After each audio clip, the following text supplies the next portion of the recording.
Hey there, welcome back. It's time for the Golden Age of DC Comics, 365 days. This was compiled and executed, and the blurbs are written by Les Daniels, Chip Kidd, and Geoff Spear. This came out on Abrhams Public Printing Publishers in 2004. This is a coffee book table, and it's a 365 days, a page a day for the year kind of book. And this was gifted to me almost 2 decades ago by one of my best friends, and it has been surfing on my coffee tables ever since. It's a great conversation starter. I've read it a few times. I thumb through it occasionally, and I thought that this would be some great content because you know what? We're going to be talking about comic books every day for the rest of the year. If you tune in at 3 p.m. tomorrow, U.S. Eastern, you'll see who we're talking about when we turn the page. And let's do that. Let's see who we have. Let's turn the page. Oh, it's February the 24th, and we have this romance or sexism in comics. Dun, dun, dun.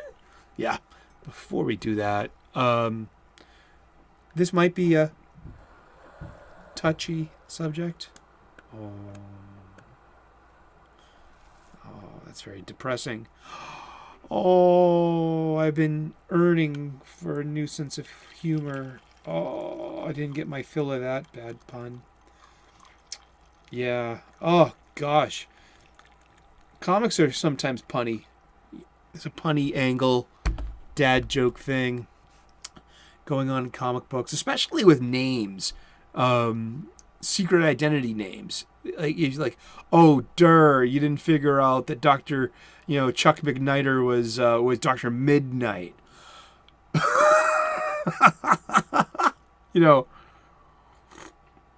Shit like that. Today, though, this is from Detective Comics, number 14, published in April of 1938. The story was by Tom Hickey. It doesn't say about the art, but here's our art today. Our panel. This is a panel that is part of a sequence called sequential art.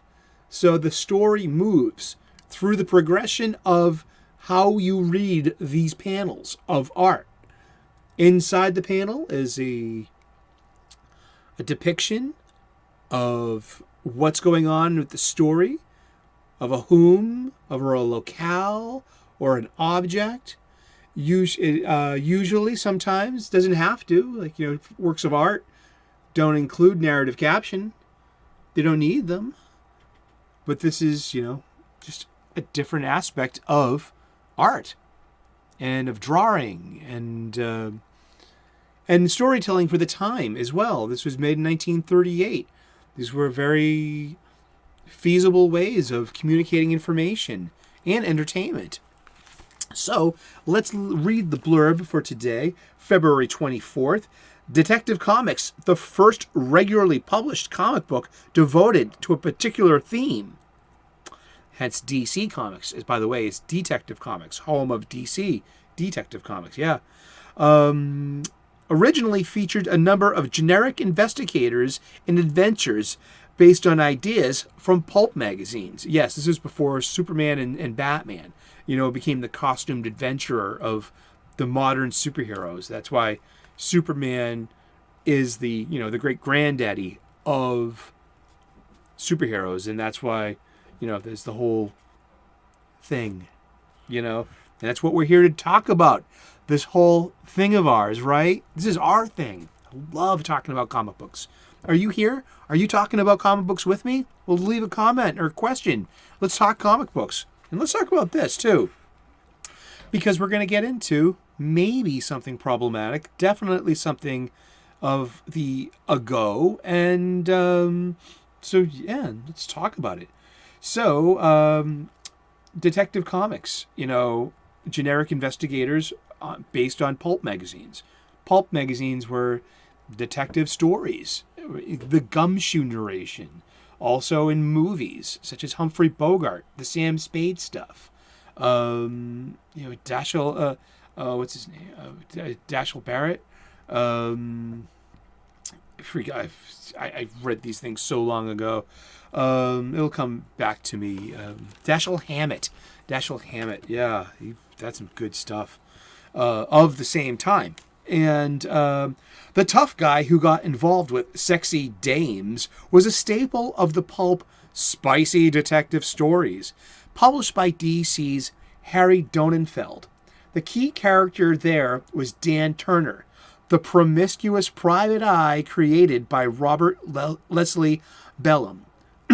In this watered-down version for the funny books, the hero looks into crime on a cruise and discovers inspiration for perspiration at the bottom of a pool. The story, bearing the title Too Many Crooks, is billed as another Bruce Nelson adventure. But it's hard to tell if that's bragging or complaining. Wah, wah, wah, wah. So this has to be, who is this? Was this Dan Turner or was this Bruce Nelson? I don't know. You tell me. Who is this character supposed to be? Is it supposed to be Harry Donenfeld? No. Is it supposed to be Bruce Nelson? I don't know. You tell me. But as he was rising to the surface, he smacked into something soft but solid. And it's a bathing beauty. Remember, look, it's 1938. And this, were modesty standards at the time, huh? There were deeper modesty standards back then. And so something like this looks pretty risque. I mean, this is probably as unclothed as a woman could legally get in 1938. And then to put that into a kid's book. Because who were comic books aimed at? Young people. I'd like to get actually some Golden Age comic books and look at their ads. I'm going to do that. I'm going to get some of these comic books and I'm going to... advertisements are some of the best parts of these old print publications. For me personally, such as... Oops. Okay, just this is a random single issue of floppy. This is a comic book. Right? This is what we're talking about. Right? This is just an example. This was published in 1987 from DC Comics, another pulp, Golden Age hero, The Shadow. I was 14 when this came out. And I read it when I was 15 the next summer. There aren't many ads in this comic book, I'll tell you that, because that's interesting. There are no ads in this. Because this was a $1.50 comic book in probably the dollar age, and suggested for mature readers. And all the ads in here are actually in-house. They're other comic books. Checklist, and yeah, that's great. No ads in this. And this was issue 2 of The Shadow, to be honest. But more advertisements.